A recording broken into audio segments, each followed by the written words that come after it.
Welcome to the GreenPilled Network podcast. If you're just joining us, we're building a coordination, a network society of thousands of hackers, dreamers, and doers focused on using crypto to bring positive some digital systems to the world. This podcast features the people who are doing it, and we publish a season of 5 to 10 episodes every couple months. This season is Lean Mean Capital Allocation Machines, Greenpill Season 4. Capital allocation is the process of deciding how to spend or invest financial resources. With Web3, we can maximize not just financial returns on our resources, but also achieve impact equals profit, achieve public goods funding, achieve protopia. How can we build crypto economic systems that precisely allocate capital at scale? What are the coolest experiments? These are the themes of Greenpill Season 4, Lean Mean Capital Allocation Machines. One special thing we're doing this episode, this season, is allowing you to collect this episode. All episodes during the season are available on chain. You can go to pods.media/greenpill to find all the episodes and to start collecting. Thank you to our top collectors this month: JT Nickel, Hal.eth, SimonsSD.eth, ZeroXLucas.eth, and SkyDAO.eth. If you want to learn more, visit our website at greenpilled.network, where you can download the GreenPilled Book for free, join the Discord, and become a member of your local greenpilled.network chapter. Our guest today is Justin Holmes. Justin is a cryptographer and also a musician, quite an interesting medley of skill sets. Justin can be seen at crypto events across the world playing blockchain, bluegrass, and video game traditionals. I wanted to have Justin on the show and to talk capital allocation with me because he just released his debut album entitled Vowel Sounds, and he did it in quite an interesting way. He released it with a mechanism known as threshold cryptography, where basically he encrypted access to the album, and then once a crowdfund got above 10 ETH, so about $40,000 as of time of recording, then the album got released to all. So the album became a public good for all once it reached that threshold of recording in it. I think that what's really interesting to talk to Justin is, well, not only is he going to play music throughout the episode, which is the first time I've ever done that, but I think what's interesting about Justin is that he's very talented musically, but he's also a really talented cryptographer. And that allows him to spin this OODA loop of how do we allocate capital to musicians really fast. He's experimenting with this interesting mechanism for how do we allocate capital to musicians, because he's both a cryptographer and a cypherpunk, but also a musician himself. And I think that the old model for artists is very gatekeepy. It's very hierarchical. It's very much about profit for Ticketmaster and for the record industry. And what are the ways in which we could use cryptography and crypto to get past that, to allocate capital to musicians? We weave in and out of that theme this episode, but we also just sort of enjoy Justin's music. While we're at it, I want to shill Justin's debut album, Vowel Sounds, which is available as a link in the show notes. Vowel Sounds is his debut album from Justin Miles Holmes. It was recorded in Nashville with a hand-picked ensemble of award-winning bluegrass session musicians, and it packs a hard-driving acoustic feel along with the wind instruments and varied singing techniques that have made Holmes' live show a draw at cryptography events across the world. The album was released on September 9th using Revealer, a tool made by Holmes and other bluegrass musicians and fans to release music through using Threshold Network. So Vowel Sounds, I've enjoyed myself. I listen to it alongside other bluegrass music that I listen to. And one of the cool things is to hear a really twangy beat and to hear Justin singing about cryptography and nation states and fiat currency on top of it. It's really quite a beautiful experience. I'm enjoying it a lot. During this episode, we talk about bull market vibes, what has changed as the market has turned more bull. We talk about the crossovers between musicians as counterculture and cryptography as counterculture. And we talk about the origins of the Electronic Frontier Foundation and John Perry Barlow, now an institution that is protecting our rights in the digital age, but a institution that started with the counterculture in the 60s and with the growth of folk music and bluegrass music. We talk about what type of punk Justin is. We talk about the differences between cypherpunk, solarpunk, mycopunk. We talk about the different musical cultures in crypto. I think that there's a very Berlin techno sort of scene from what I've seen in crypto events. And we talk about bluegrass as a complement to that, but also a different type of force to that. And we talk about video game music because we both grew up in the 90s and Super Nintendo video game music is a lot of fun.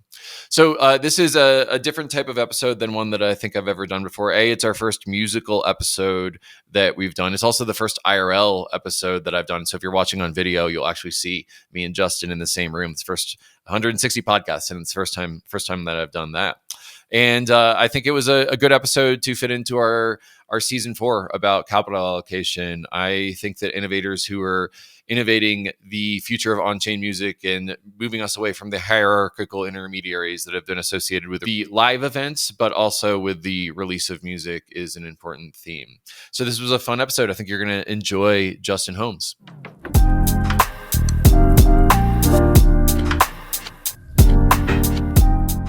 All right. Take 2. Here we go. 1, 2, 3. You want to do it together? 1, 2, 3. That was terrible. 1, 2, 3. There we go.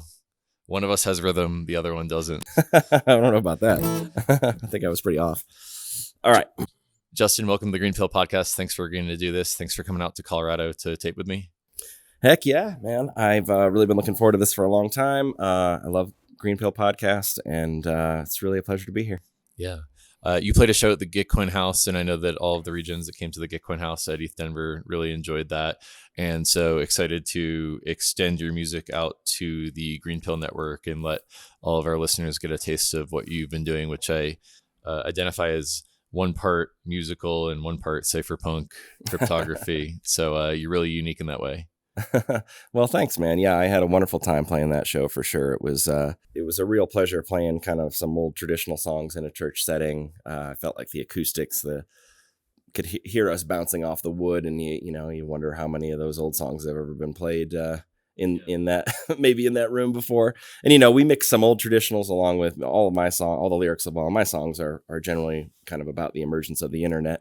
You just put out an album, and the way you released it is quite interesting. The theme of this season of Greenpill is about capital allocation, and I think you're challenging in your release of the album and the mechanism through which you released it, threshold cryptography, the traditional capital allocation and power structures of the music industry.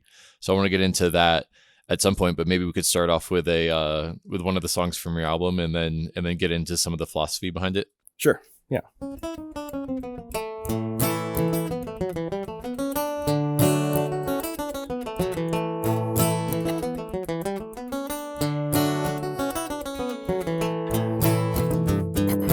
A policeman and a fortune teller both left their post at hell or high water, 'cause neither of them were who they had set out to be.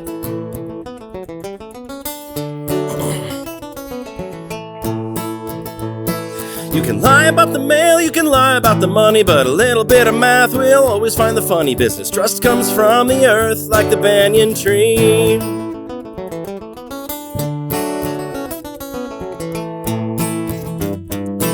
Hold on and be brave. I know you see that coming wave. Well, the water is dear if we want to live, and the fire in our hearts is ours to give. The earth makes nodes out of some of its stone, and they carry good news through the air back home.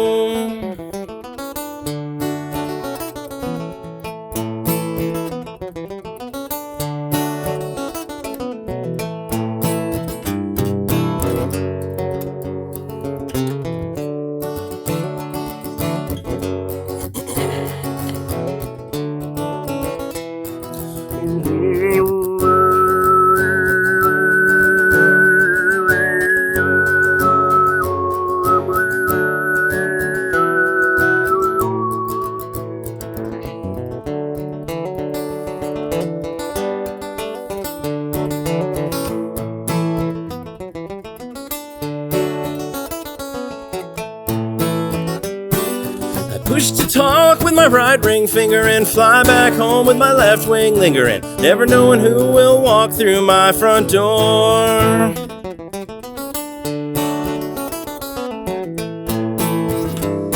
With a cup and a string, I can say anything to a shadow band trap like a mouse with a spring, and that's how we arrive at our credit score.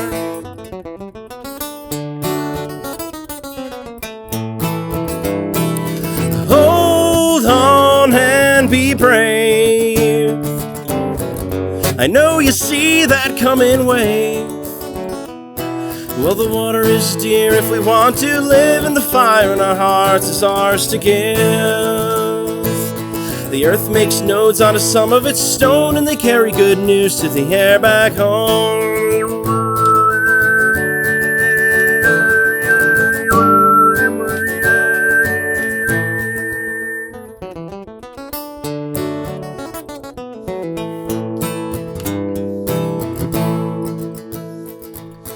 Policeman and a fortune teller both left their post at hell or high water, 'cause neither of them were who they had set out to be.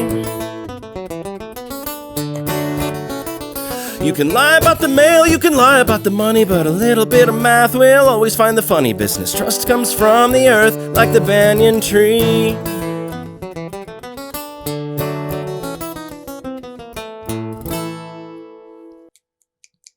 All right. I have this experience listening to your music where I live in Colorado. I love bluegrass. I love string instruments, and just viscerally enjoying the music. And then the lyrics engage me, the cerebral part of my brain. Trust comes from the earth, lyrics like that. And so I think that it's just so cool how you blend the really cerebral cypherpunk values with really good music.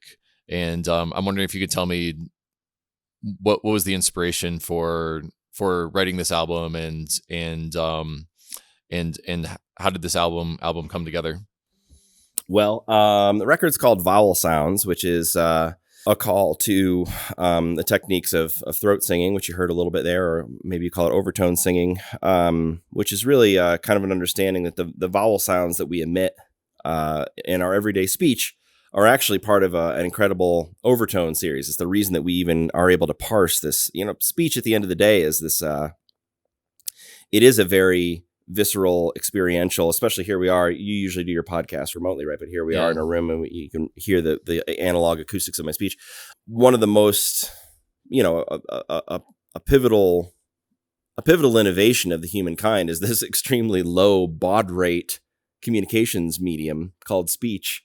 And I think that a lot of our impetus to use vibrations to communicate with each other, leading all the way to radio and eventually, of course, to Wi-Fi and to the link layer of the internet, is part of that kind of deep instinct in the human condition to empathize with each other by creating different kinds of vibrations that might give you the same feeling or the same idea that I have. And so that was the understanding that, or that suggestion in my head was kind of the initial impetus for the record. I have worked in crypto now for a few years, and I've worked in software, including some cryptography for a long time before that. So, for me, a lot of the songs are just an expression of what it feels like to try to rise to the challenge of architecting an internet that's good for humans.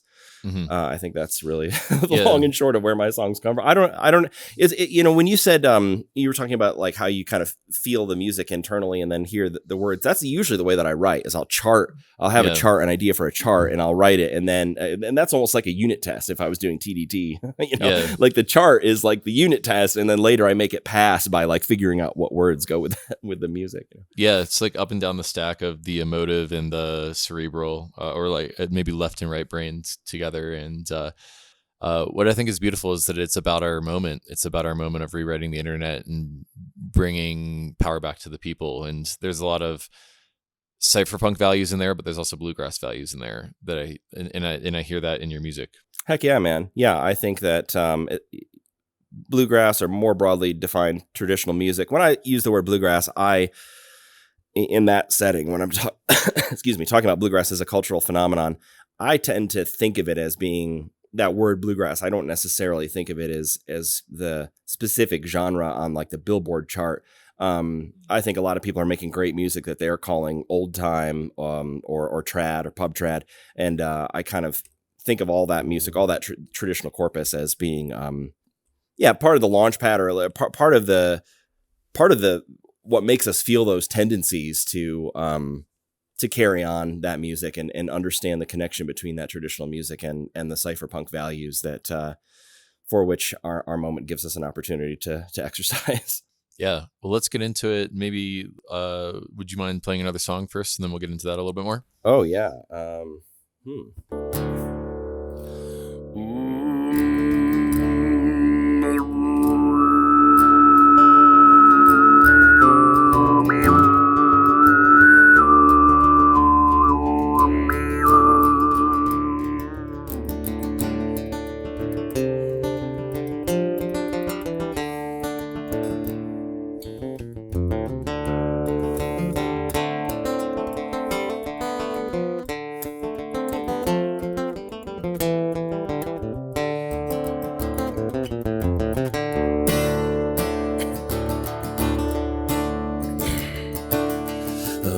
Can't see me, you can only see my key, but I don't love the chain more than the tree. I pedal toward the sun to make peace with someone and plant lilacs on the morning of the bank run. Way down ahead, time runs us in a runtime when we love each other's thread. Let what will just be. The blocks that are ahead generate all of history.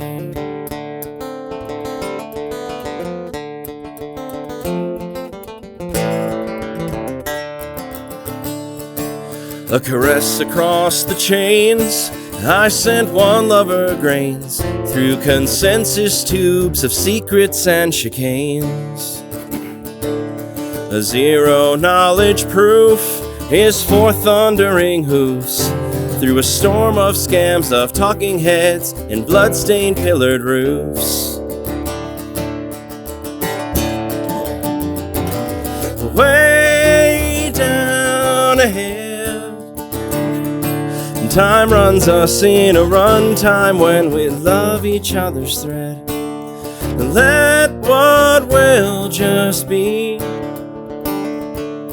The blocks that are ahead generate all of history.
Well, I've been through a fiasco with a hat held in my hand. Can't get a man to know a thing he's paid not to understand. And a thief needn't steal when he mints copper-cladded zinc. And you and I will only heal when we decide to stop and think.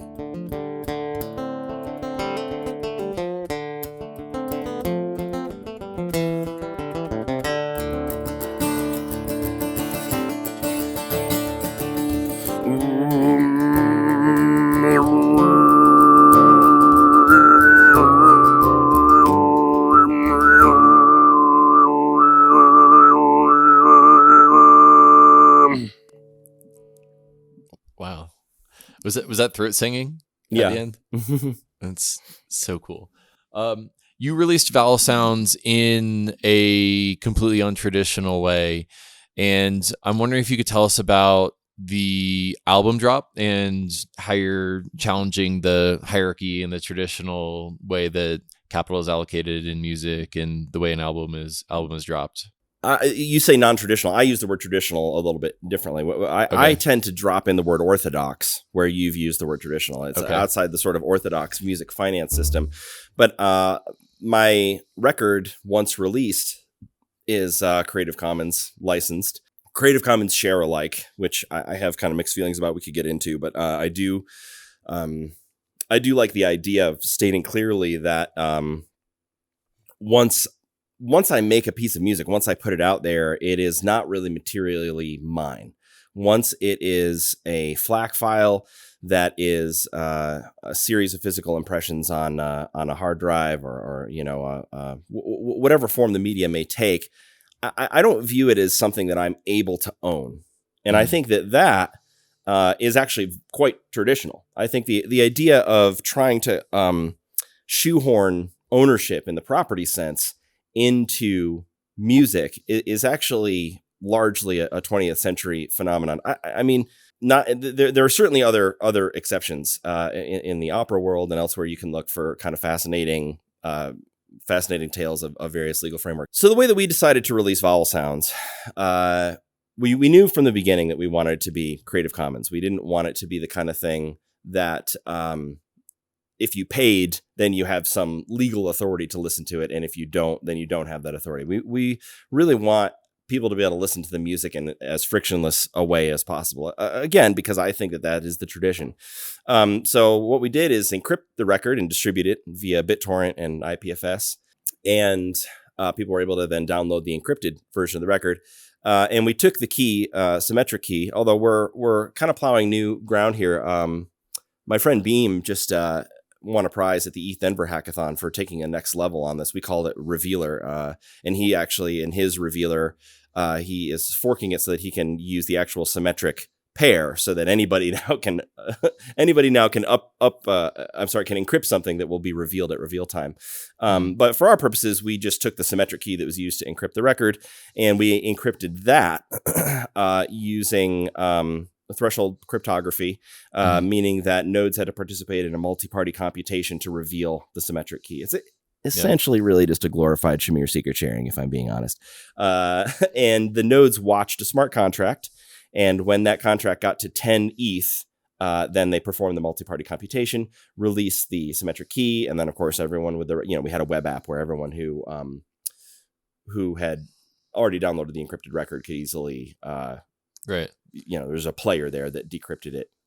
We learned a little bit about, we did turn some mobile devices into heaters. We realized that we maybe could do some better front end crypto there, but it's a good learning lesson. So the mechanism basically was once we get to 10 ETH, then a key is revealed, and then the album becomes a network good, a public good for everyone out there. That's right. At the moment of reveal, we regard it as a public good or as a non-owned item. Yeah.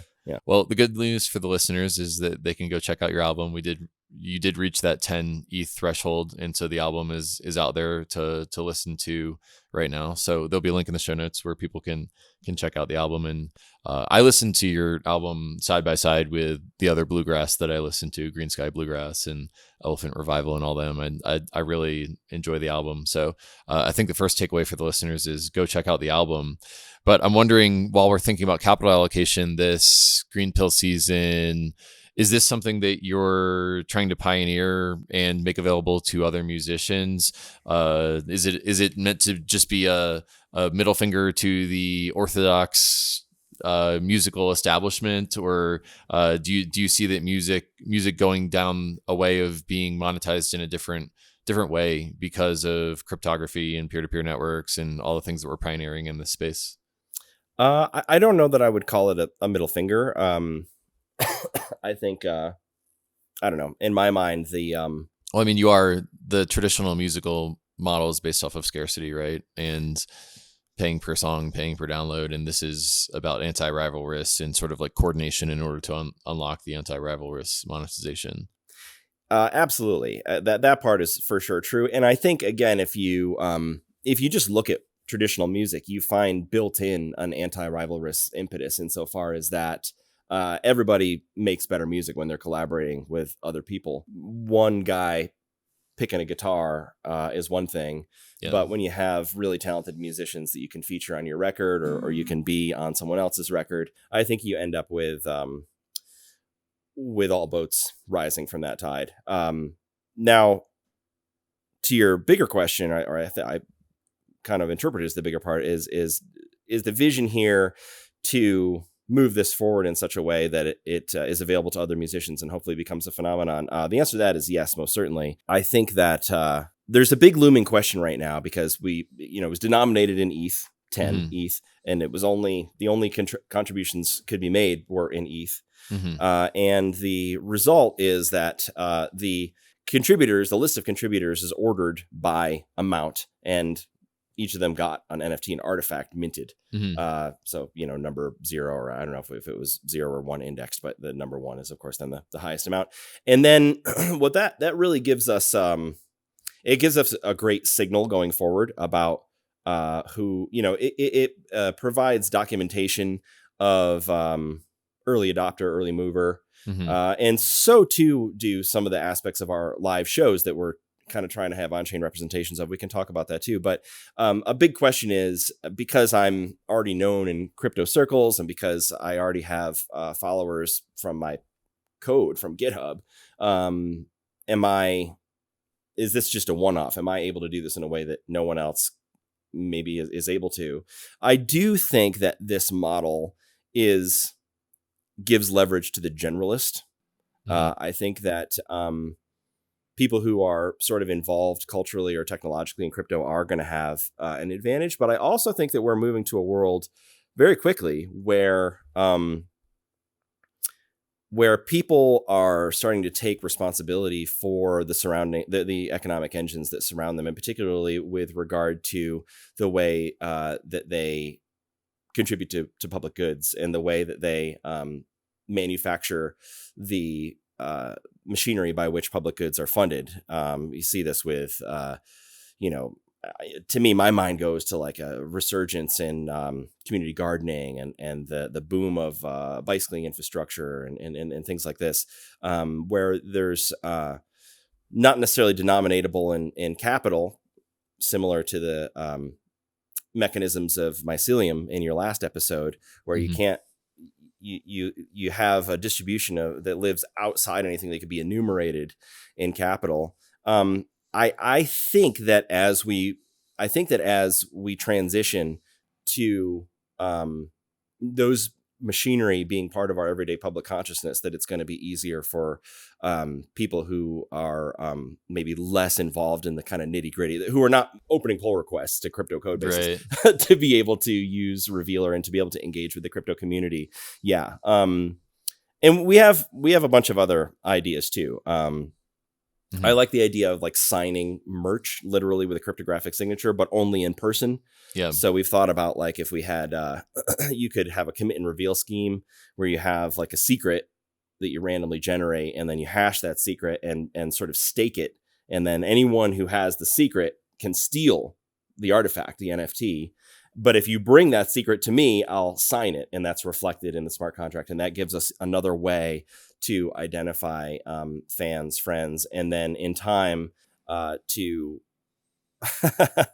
I know this is maybe another middle finger in your mind, but to also take a look at the ticket masters of the world and figure out how we can do live shows and live ticketing in a way that is just way more democratic than you have right now with the kind of corrupt ticketing systems.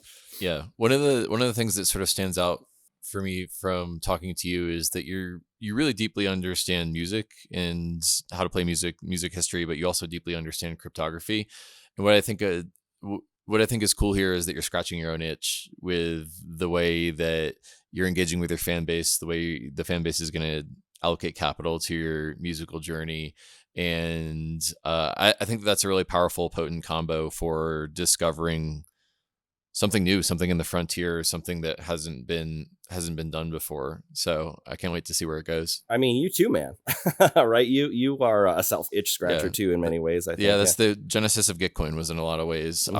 I was an open source software developer. I knew that it wasn't being funded well, and it was about creating mechanisms for doing that. And the loop, the OODA loop, orient, observe, decide, and then act. The loop that you go through can be much tighter when you're not designing for someone else, you're designing for yourself, because you can just spin that loop really fast and iterate towards the local maxima. And speaking of that iteration, I think you mentioned that you're working on another album right now as well.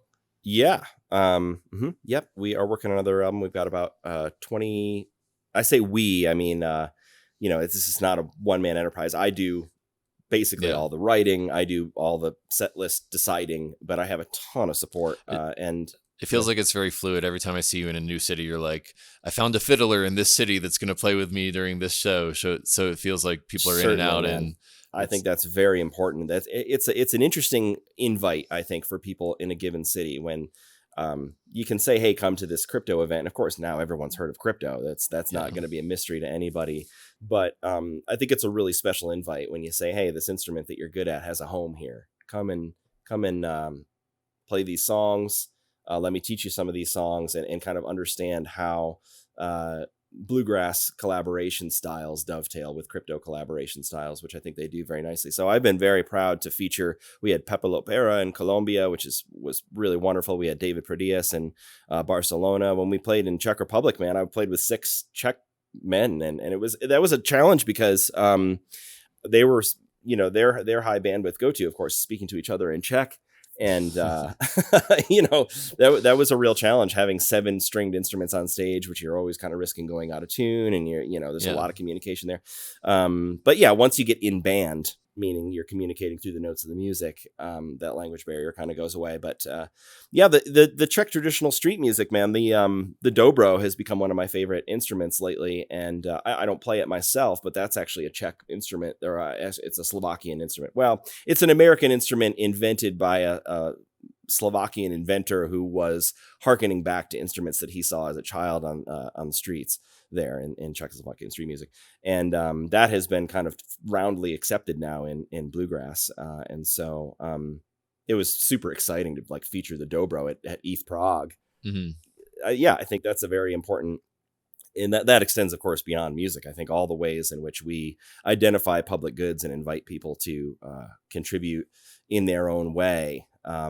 We're going to learn a lot about how crypto really works, right? Mm-hmm. Not just Ketchak hashing to tie one block to the next, but actually what people expect and what they need if we invite them to do their thing and demonstrate to them that their thing is part of our vision. Yeah. Well, looking forward to, Gitcoin 2.0 is all about helping innovators of capital allocation mechanisms democratize those mechanisms and scale them. And I think the example that our listeners are familiar of us doing that is with Retro PGF. We took Optimism's Retro PGF and made it available to other people who wanted to do it. And I think it'd be cool to, as you're pioneering these mechanisms, once you hit product market fit on them, maybe there could be some sort of partnership there where we make it available to other musicians or to other people in the community. So there might be a 3-3 there. Yeah, man. I think there really is definitely a 3-3 there. And I think actually that you could even dial in some of the micro there, because the retro model, I don't know if you necessarily call it PGF, but the retro model is kind of fascinating to me for live music. I generally like the idea of people having a frictionless entry at the door. I don't love paying for a ticket at the door.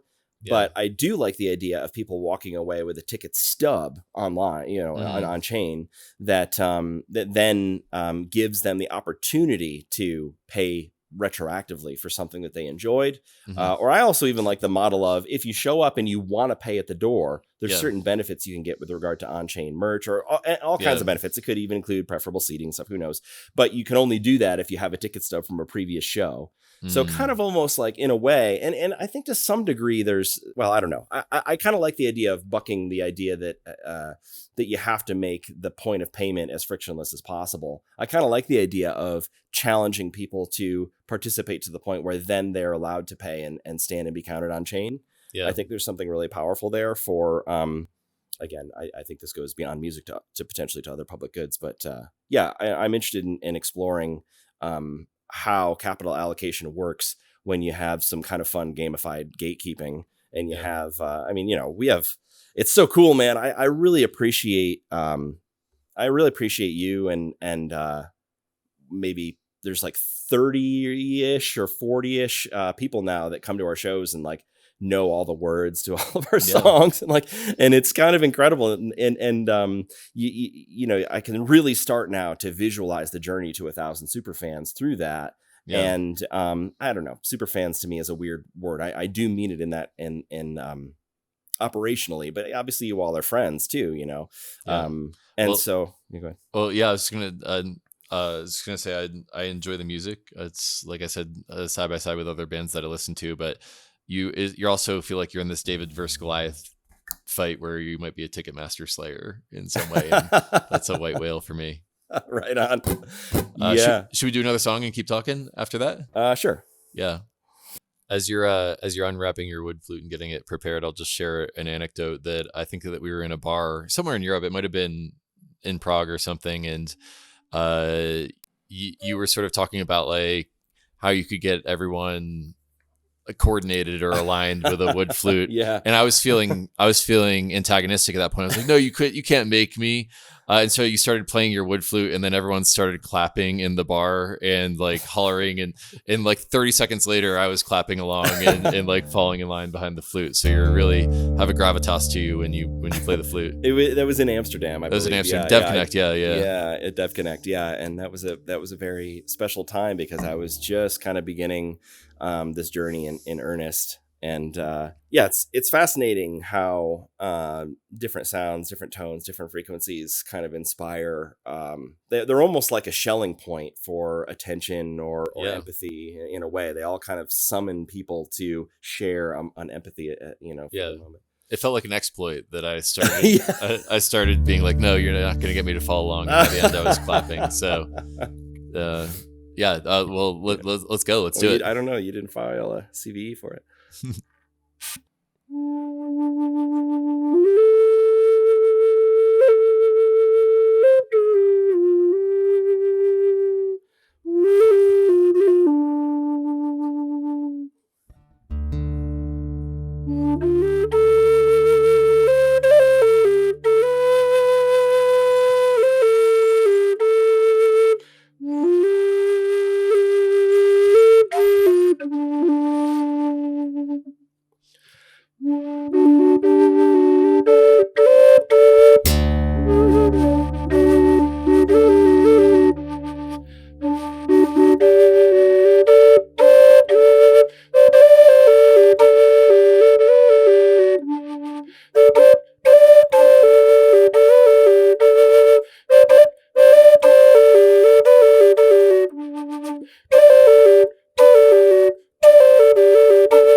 Was that I know that you play video game music. Was that a song from a video game? No, but I do play video game music, and probably certainly inspired. Here's another area where it seems like it kind of makes sense to talk about the way that property is shoehorned into music, when I think it's very hard to understand where music has even come from, especially with like in the world of pop or rock or whatever you consider pop to encompass. Songs are like by one person in particular, and it doesn't matter that they're identical to a million other songs. Yeah, or they just flip one bit. Yeah. It requires a degree of expertise to even determine what bit has been flipped. Yeah. I was getting distinct Legend of Zelda vibes. Yeah, when you were playing that, I believe it. I could see maybe like Lost Woods or something in there. I don't think when I wrote that I had a particular. I don't know. I'm sure I was listening to Zelda music that week or whatever, but it's not. It's not based on any particular song, but of course, all of my flute music is hugely inspired, and I take liberty borrowing from both the Irish tin whistle tradition and from the mid-90s Super Nintendo video game corpus. Legend of Zelda, Chrono Trigger, Final Fantasies like 4 through 9. Those are like the core of the and we do cover a lot of the songs on the record. There is a song from Final Fantasy 9 where I play tin whistle, and it's somewhat similar to that, different rhythm and different melody, but it has that quality of like meeting back on the one at the beginning of the line that I think maybe is a bit of, even if you don't realize it, maybe a bit of what you're identifying. Mm-hmm. Yeah. I'd love to know what your inspiration is in playing video game music. Is it just you grew up with it? I kind of view video game music, or a certain segment of video game music that we've just identified, as kind of like a set of traditionals of our generation. Mm-hmm. It's largely, almost entirely instrumental. There's songs that a lot of people know from having played those games or from the soundtracks having been covered in time. Chrono Trigger in particular. Have you ever played Chrono Trigger? No, I haven't. 1995 Super Nintendo game, and it's an interesting game insofar as that it goes out of its way to be unoriginal. It has a main character that literally never says a word the entire game. It has a frog that got transformed and was going to be a prince. It has like the beautiful female sidekick who's like a reluctant princess. It has a robot that only wished he has feeling. It's every trope that you've ever heard, all kind of mushed into one story, set amidst the most breathtaking soundtrack. I mean, it's worth going back and playing that game, spending the 35 or 40 hours on playing that game just to listen to the incredible soundtrack. And subsequently, in the early 2000s in particular, I think it kind of picked up steam. People decided to start really covering that music a lot of jazz and improv where like a little out of tune here. You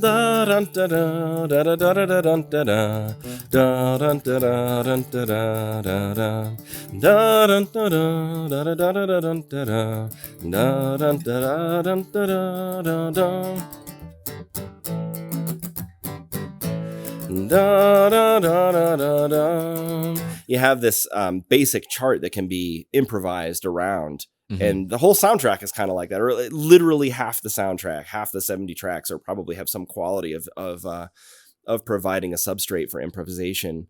And in that way, it's that song has become that game and a few others like it have become kind of filled the role, I think, of like a set of jazz standards in the like kind of nerd community. And so when we play them, I think it's in that spirit. It's kind of trying to treat them like traditionals or like jazz standards that invite improvisation and invite people to take those charts that are familiar from the game and kind of do interesting things over them and then return to the melody every time. Final Fantasy IV also great like that. There's a great Final Fantasy IV session record called Celtic Moon that is Final Fantasy IV done with Celtic instrumentation, and it is just great. It's so good. And that's not new. That's from like the 90s. So this has been going on with those games for kind of a while. But yeah, that ultimately that's, I think, the reason that I play them is because I think they are cognizable as like a jazz standard. They kind of get a lot of different people to kind of turn their head and look and feel and kind of you can spotlight a new musician, a fiddler, let's say, who doesn't even necessarily know the game, but you play the chart with them a few times and kind of point where to solo, and they take off, and it's great. And and that's kind of what jazz standards do in the jazz world too. So yeah, that's really the reason that I think we play and yes, I do love those games and I love those soundtracks. But I don't play like movie soundtracks, like there's a reason I play video game soundtracks. And I think it's because they fill that role of traditionals or jazz standards for our generation. Yeah. Well, I'm sure a lot of the Greenpill podcast audience grew up playing a lot of those video games. So it's neat to hear your take on that. Shall we play another one and keep going? Yeah, we could do that if you like. Actually, let's do I was going to play Last Train from Poor Valley by Norman Blake, but let's play a traditional, proper traditional.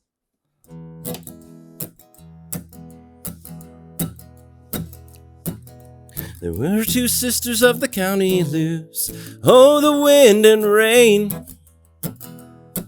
They could only afford to buy the older one's shoes. Cried, oh, the dreadful wind and rain. They both had a love of the miller's son. Oh, the wind and rain.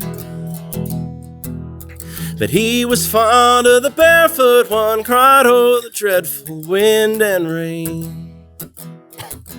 She pushed her into the river to drown. Oh, the wind and rain. Watched her as she floated down. Cried, oh, the dreadful wind and rain.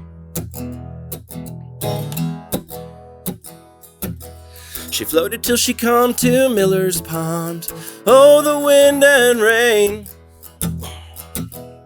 Dead on the water like a golden swan. Cried, oh, the dreadful wind and rain.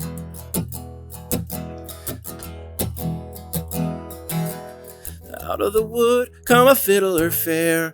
Oh, the wind and rain. Saw her bones just lying there. Cried, oh, the dreadful wind and rain.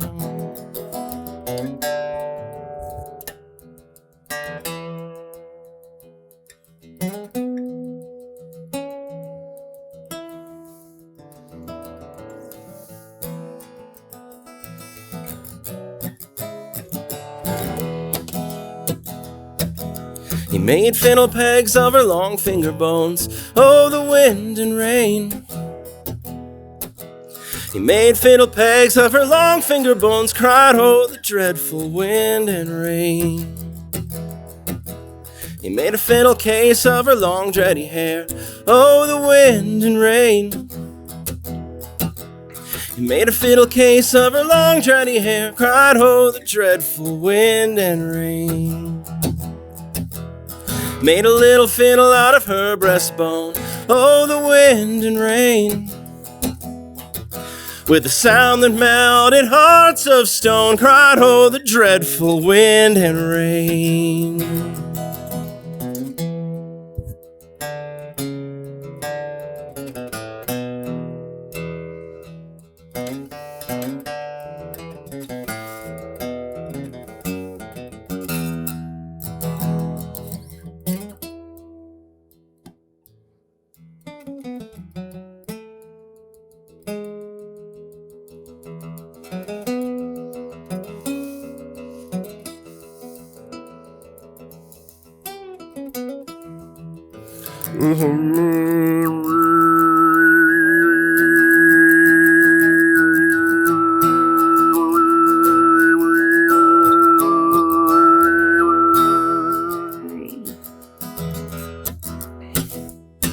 But the only tune that fiddle would play was oh, the wind and rain. The only tune that the fiddle would play was oh, the dreadful wind and rain.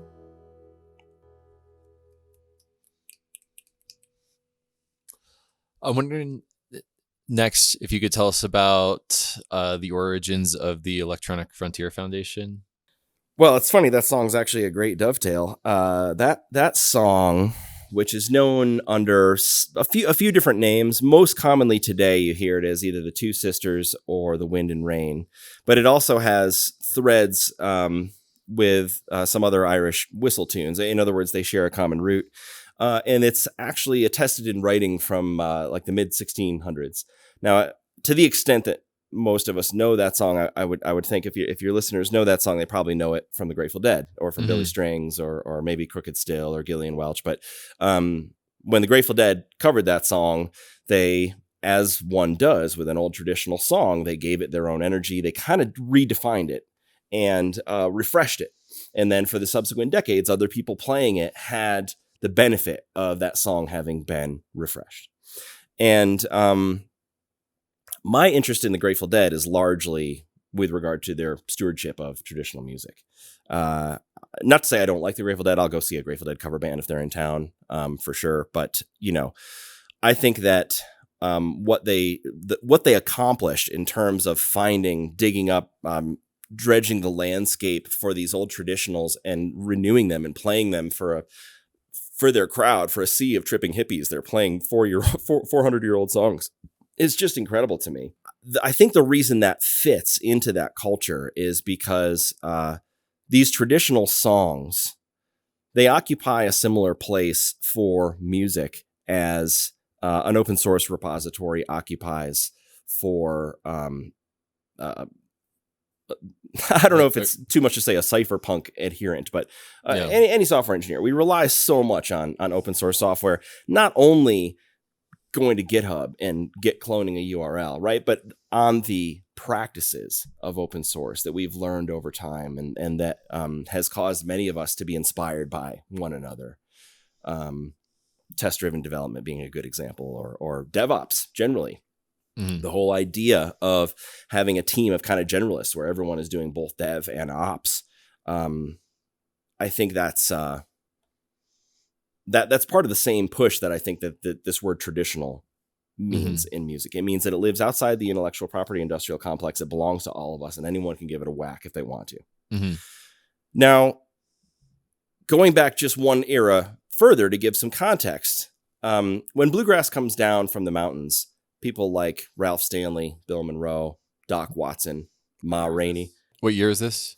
We're really talking largely about from the late 20s to the mid 50s, somewhere in there. Okay. This 30-year period where you have a corpus of Appalachian music that combines the African banjo and some of the African root songs with the continental European mandolin providing a rhythm, and the fiddle, which is mostly the integration of the fiddle is a symbol of the integration of the corpus of Irish and Scottish fiddle tunes.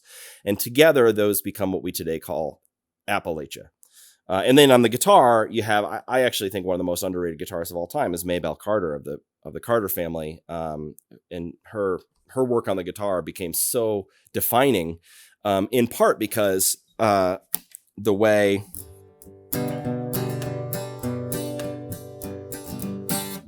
that alternating fifth sounds so rudimentary, but the Carter family were one of the first to make strings into rhythm. Stringed instruments substitute for drums. And this is very important because when you're getting in a pickup truck or a freight train to take your music down from the mountains in search of a technological innovation, in this case, it's AM radio and the beginnings of record distribution. So you're going into the city to chase that innovation for distribution of your music,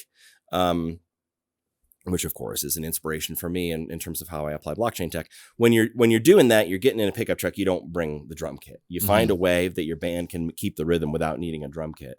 And that's really what makes bluegrass in many ways. Yeah.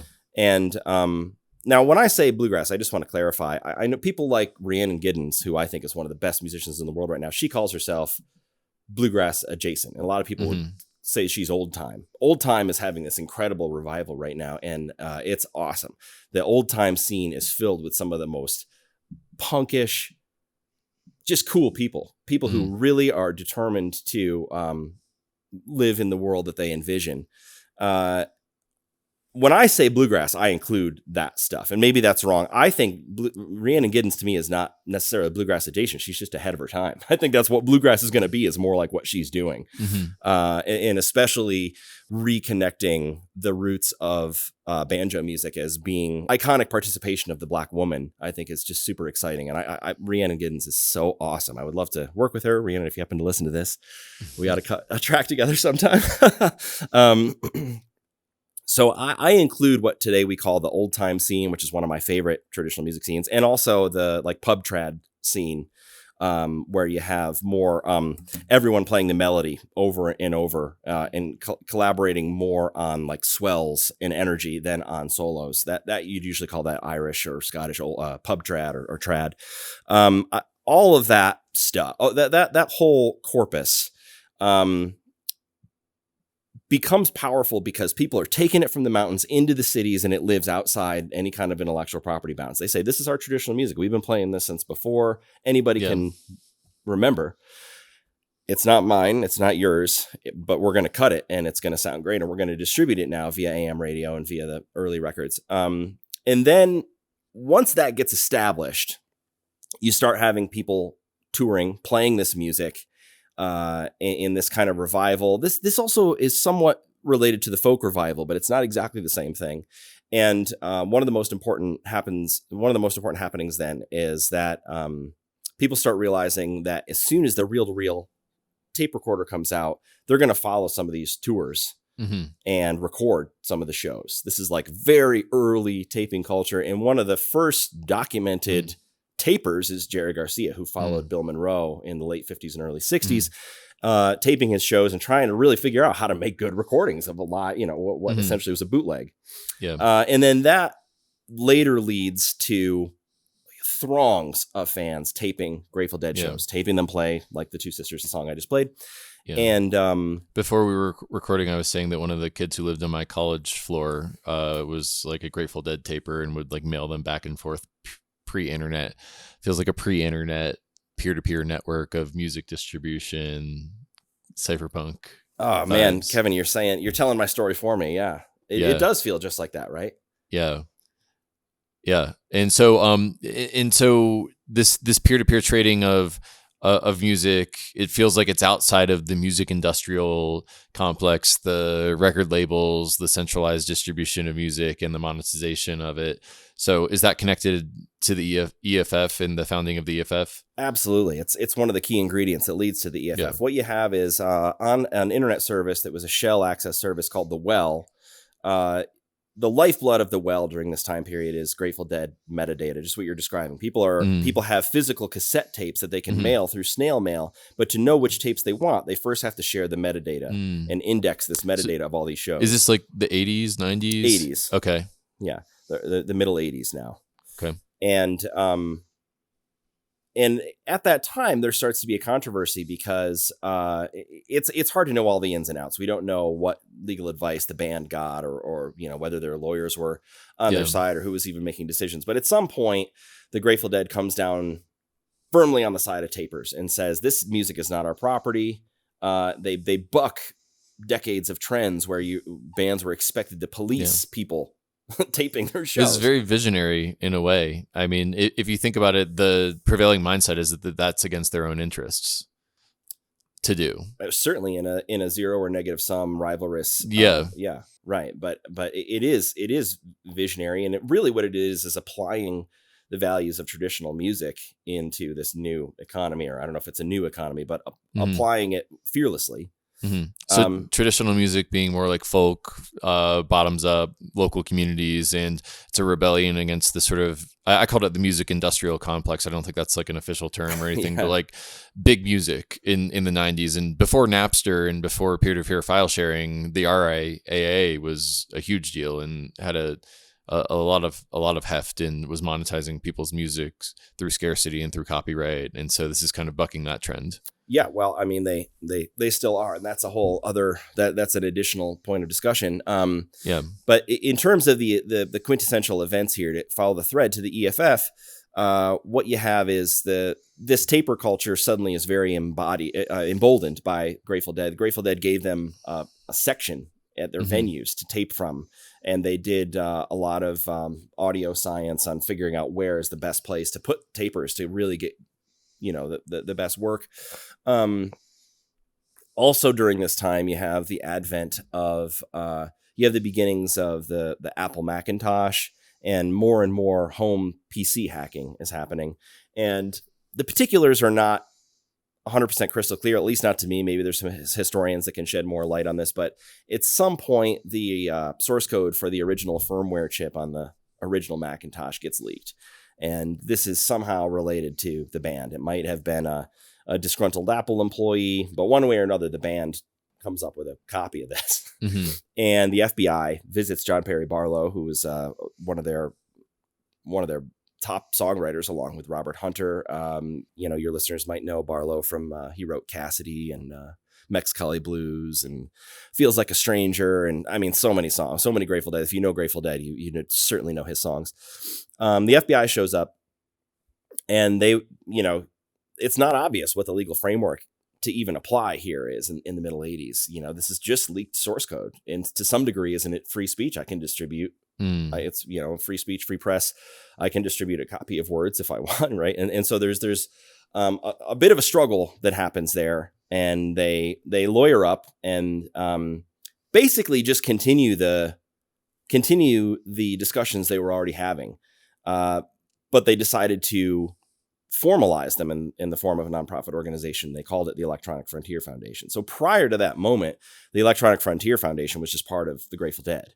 And then John Perry Barlow and others who are around on the well decide that they want to kind of formalize this with some founding documents, including the document called A Declaration of the Independence of Cyberspace, which an excerpt is read on my record on Barlow's jig. You can hear an excerpt. Yeah, and it's foundational in some ways to the blockchain movement through which we're connected. And then, so then what you have in the immediate aftermath of that, you have this just explosion of philosophy and activism regarding the internet happening in the Electronic Frontier Foundation and the Grateful Dead taper culture. And you have like David Chaum was an active user, and you have people really trying to kind of put together these ideas, looking at John Perry Barlow's songs and his prose, along with the early cryptographic musings of David Chaum, the Dining Cryptographer's Protocol, and that stuff eventually became eCash. And then your listeners probably know most of the rest of the story from there. Then you have the Bitcoin white paper, which it stands on those shoulders. Well, Hashcash is in the middle there. I've been looking to see if Wei Dai was a user on the well, and he's referenced a bunch of times, but I can't actually find anything that he posted. But I wouldn't be surprised with further research if we find that middle era is in there too. And the well, again, for listeners, is where the metadata was traded for the tapes before they were sent out. That's right. Right. It was called the Whole Earth Electronic Link, the well. And this is pre-web. It was a shell service that you could log into and communicate through conferences through a command line. Kind of like had some BBS energy, kind of a combination in terms of the interface and the modeling between late BBSs and early web. Yeah. It was just remarkable the first time you told me this story, how intertwined the counterculture associated with the Grateful Dead is with the production of the internet. And now I think about the EFF as being foundational to protecting our rights online. It's sort of interesting how that's played out. But it makes me feel like there's something foundational about peer-to-peer and bottoms-up coordination around music and arts being a sort of like a groundswell of spiritual energy and creative energy and buy-in for the people energy. And I think that there's a lesson in there about supporting the arts and treating the arts like a public good that need to be supported in the 21st century. We no longer have the well, but we've got broadband. No, the well is still up. You're right. Yeah. Okay. Well, we have the well, but I meant like, peer-to-peer coordination and rallying around the arts is what I take away from that. Yeah, I think, and this sounds like an exaggeration or maybe sounds crazy, but I encourage your listeners to just take a glance at any moment they want along this continuum. I think you'll find that at any of the strongest inflection points for peer-to-peer data sharing and generally a peer-to-peer vision of the topology of the internet, you're going to find traditional music everywhere. You go to the beginnings of BitTorrent. Yeah. People on the well, as soon as they get a hold of BitTorrent in 2002, I think it is, of course, their first idea is, hey, we could use this to trade Grateful Dead shows and other traditional music. It makes me feel like the 20th century in some ways is a aberration or a departure from what have been our traditional values for thousands of years in our traditional culture. People coordinating in small cities and in small circles. And it's only through industrial capitalism that we reach these economies of scale in which these large hierarchical corporations and government have come to dominate our culture. And in some ways, it feels like peer-to-peer coordination and cryptography is a return to what you would call more traditional values and more traditional culture, but it's also intermingled with the internet, which is web scale. And so it gets weird from there. But just thinking about peer-to-peer coordination as traditional and foundational makes me feel like it gives more legitimacy to it in a way. Not a question, but I don't know if you have any reactions to that. It feels like you're about to go into a song, which would be great too. Well, I think the 20th century brought us a lot of short-term solutions that it's hard to admit this, but maybe were necessary to get humanity through an evolutionary hump. I kind of think sometimes about like that phenomenon being a lifeboat as we're crossing from one land, the paleo human into the internet connected human. It's an arduous, difficult journey. It's a birth of a new type of thing, and birth is often difficult. And it's okay now. I think we've landed now at the other shore, and it's okay to realize that the rules that we needed aboard the lifeboat are not necessarily the rules that need to apply on the other shore. And that's challenging. It's tough. It hurts the ego, maybe. It hurts the obviously it's cliche to say it challenges power structures, but to the degree that laws were made for a lifeboat, it's worth examining how to peacefully repeal them for the purposes of living on shore. Yeah. All right. Are we going into another song now? Let's do it.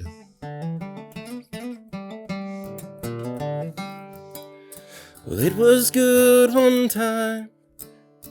Everything was mighty fine. The cold tipples roared day and night. Then things got slow for no reason that I know. The ill winds, they hove into sight.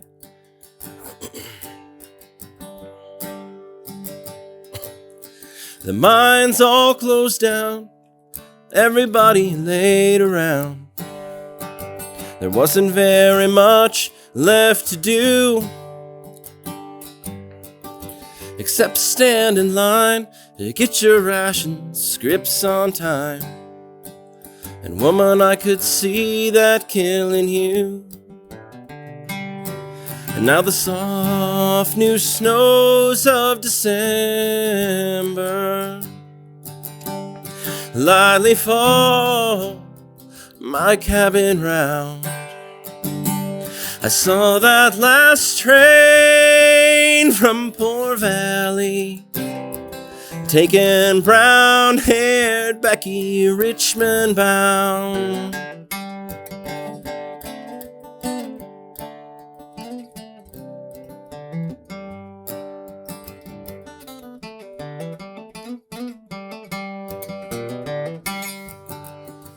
There's something about these like Depression-era mining songs that it's hard to put a finger on it, but they speak to me about like what, not only because of the mining metaphor of Bitcoin, but also just like, I think they speak a little bit about the challenge of existing in one economy and envisioning another. Right. The liminal space between the old and the new.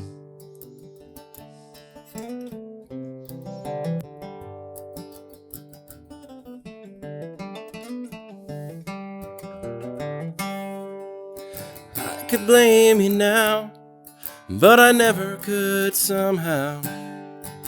A miner's wife you weren't cut out to be. It wasn't what you thought, just some dreams that you had bought when you left home to run away with me. And now the soft new snows of December lightly fall my cabin round. I saw that last train from Poor Valley, taking brown-haired Becky Richmond bound. I saw that last train from Poor Valley, taking brown-haired Becky Richmond bound.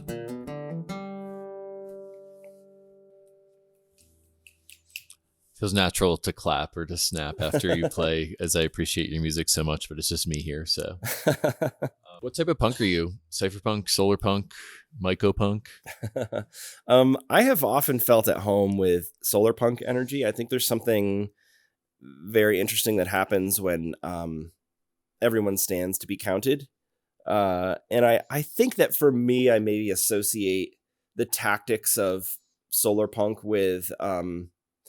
like I can definitely imagine a future where I don't mean to sound dystopian. I actually am very optimistic, but imagining like the conflict over general purpose computing. Like you can imagine a scenario where applying SHA-256 becomes illegal, right? I mean, this was actually discussed when people were trying to ban Bitcoin mining, and sort of limiting the number of times that you're allowed to apply SHA-256 or whatever. And it's fun to go. It's fun to examine the absurdity of that such a policy being taken to a really hard extent. Like, you know, are you going to ban people doing math with pen and paper? Like, at what point how do you even craft a law? If indeed we have the fundamental right of expression in the form of speech and press. Notice in the First Amendment, the word press, that's a technological innovation. To me, it seems obvious to me that when you say freedom of the press, you mean freedom of general computing, freedom to take the technological innovation of the day and apply it to expression. I think that what else would press mean? Why use the name of a important technological innovation without further clarification, if not to express exactly that? Yeah. So I can imagine like almost like a assault march type tactic, right? Where people line up in long lines to like violate the law and perform a hash function, right? And like sort of demonstrate that there's no, if they weren't lined up in line, if it wasn't for the solar energy, if they weren't presenting themselves before the sun to express via general purpose computing their or participate in the politics of their time via general purpose computing, no one would even know in the first place. They could do it in the privacy of their homes, but the tactic, I think, of doing it very publicly makes those laws impossible on medium and long timescales. So for that reason, I think and a bunch of related, you know, the reasons surrounding it, I have always kind of liked solar punk energy. Yeah. But lately, mycopunk is my answer. Yeah. I just adore the myco-fi stuff. And I love what the energy of embracing mycelial inspiration has done to crypto events. It has its own very evident subculture at crypto events. And of course, a lot of those people are the same people that show up at my shows or in the front row every time. So lately I've really been feeling inspired by this idea that the mycelial networks are the quintessence of the internet, and that all this electronic stuff built on top eventually kind of settles into the mycelial layer. Yes. I mean, mycelium and mushrooms are the highest Lindy peer-to-peer network on planet Earth, right? So that makes me feel like there's something very traditional about them that we've escaped from, and maybe we'll refine that or reinvent that in some way. But I'm surprised not to hear you say the word cypherpunk, because you sing a lot about cryptography in your music, but your vibe feels more solar punk and string instruments and myco punk. So maybe there's a blending of the two that can happen. The techno and the cypherpunk that we associate with like Berlin in cypherpunk culture, with the Colorado bluegrass string instrument, solar punk, myco punk, the coming together of those two things could be very powerful. I think a lot of people who know me see me with a guitar in my hands a lot of the time. Yeah. I also I love doing live demos in front of an audience and with an IDE and a debugger. I love writing tests and APIs and for cryptographic primitives, and occasionally trying to contribute on the research side. So yeah, I mean, no doubt. I think that, I don't know. I guess I kind of think that the cypherpunk thing just sort of goes without saying in a way. It feels like if you were to stand strongly in favor of gravity, I don't know what that would do. You know what I mean? Like you have certain forces that are just so evident with regard to the way that they inspire the growth of the internet, that it's almost hard to understand if you're in favor of them or whether they're just the environment in which you operate. Yeah, it's interesting to hear you say that.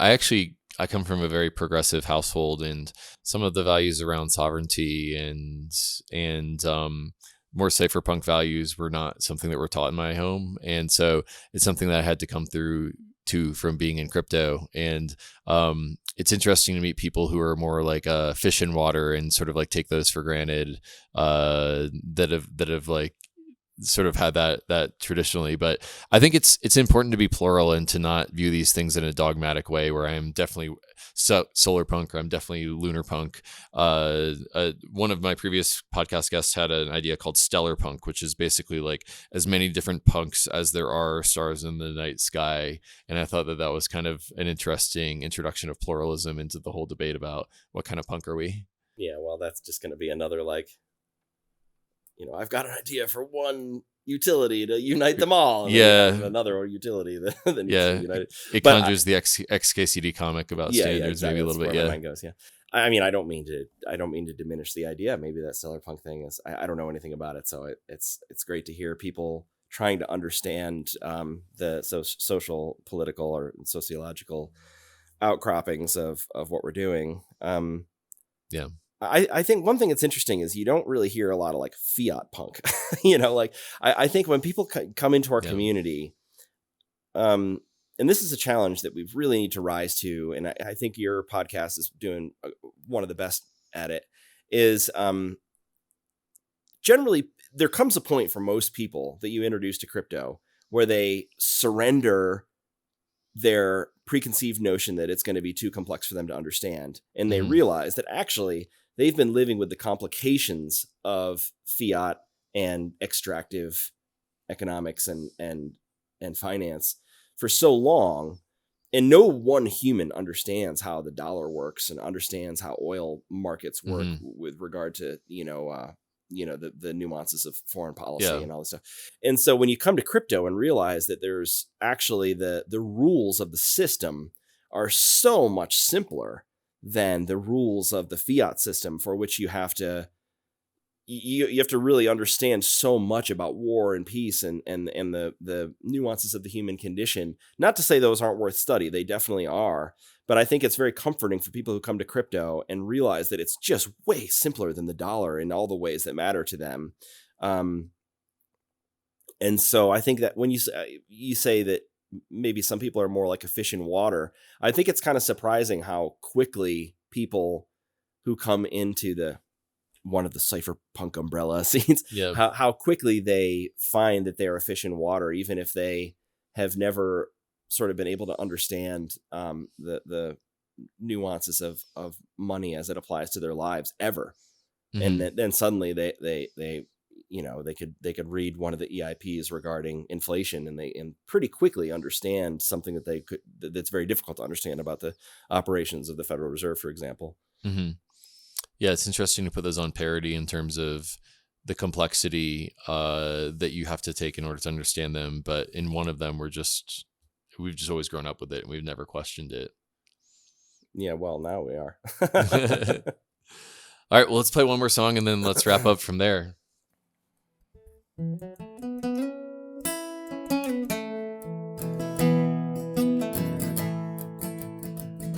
You know what? No, I'm not going to play that. I was going to play roll-ups and rearview mirrors, but be appropriate for 2024 where roll-ups are everywhere. Yeah, I mean, I think one of the things, and that's what that song is about. It is on my record if you want to listen to it. One of the things that roll-ups give us, I think, a real comfort because there's a lot of anxiety about carting around the entire blockchain. Yeah. It makes you think of, for me anyway, when I think about running, like, let's say I wanted to run an archival node, the anxiety that I think about that comes to me as far as the ops layout to run an archival node is very congruent with like all the stuff that I've never been able to let go of in my life, emotionally and logistically. And like, I think that roll-ups like suddenly make it make it seem like you could let it go. You could live a hobo lifestyle with only what's on your back and still have some ability to define the consensus mechanism of any given transaction. So the hobo lifestyle is like statelessness in some way. State minimization, maybe. It might not even be minimization, but state reduction. Yeah. Okay. So what's in your knapsack is your Verkle tree of all of your. Yeah. Yeah. Okay, I can so. see that. I never would have put that together without talking to you. That's interesting. Yeah. Maybe you'll listen to that song a little differently now. But I'll play the funny fun song here. Okay.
Lost my seed phrase to my wallet.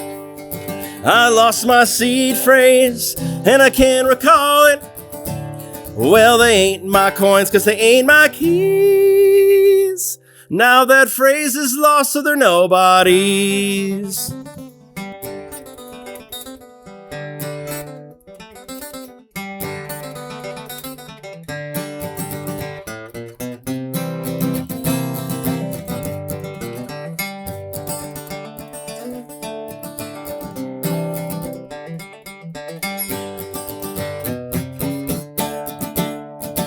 Well, I had some coins in NFTs and I wanted them to stay mine. So I made myself a seed phrase straight from BIP 39. I did not write it down, for I was gripped with fear. I wanted to make a brain wallet, but I lacked the required gear. I lost my seed phrase to my wallet. I lost my seed phrase and I can't recall it. Well, they ain't my coins 'cause they ain't my keys. Now that phrase is lost, so they're nobody's.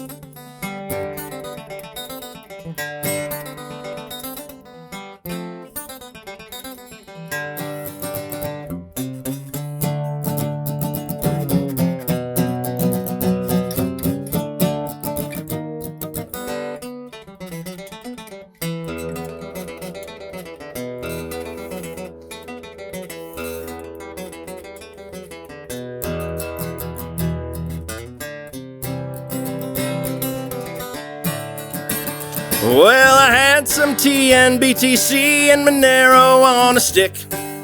Now those funds are gone because the stick has become a brick. Well, the BTC was supposed to be for my cousin's bail. And now my phrase is gone, so she'll just have to stay in jail. I lost my seed phrase to my wallet. I lost my seed phrase and I can't recall it. Well, they ain't my coins 'cause they ain't my keys. Now that phrase is lost, so they're nobodies. That was a fun one to end on. Well, I think that listeners should check out your album, which they can get at justinholmes.com. And there's also, it's on Spotify. So I have links to that in the show notes. And this has been a lot of fun. I think I'm going to do more IRL podcasts in the future and hope to do another episode with you as you release your next album. Cool. I'd love that. Thank you so much, man. It's been great. This was fun. All right, let's wrap it. We just heard from Justin Holmes. I'm excited about them because of the way Justin blends cryptography and music. I'm excited about pioneers who are moving us away from hierarchical capital allocation for artists. Threshold cryptography is also just pretty cool. Thanks for listening to the GreenPilled.network podcast. Again, we are building a coordination, a network society of thousands of hackers, dreamers, and doers focused on using crypto to bring positive sum digital systems to the world. Like Justin Holmes, like the musicians that he collaborates with, and like the cryptographers that he collaborates with. If you value our work, please go collect this episode at pods.media/greenpill. Find all the episodes and start collecting today. You may even get a shout out in an episode yourself. And while you're here, you might as well make an offering to our algorithmic overlords. Please subscribe, rate, and review. It helps build the Green Pill movement, helps build the Regen Web 3 movement. Thanks so much for listening. Peace and love. See you next time.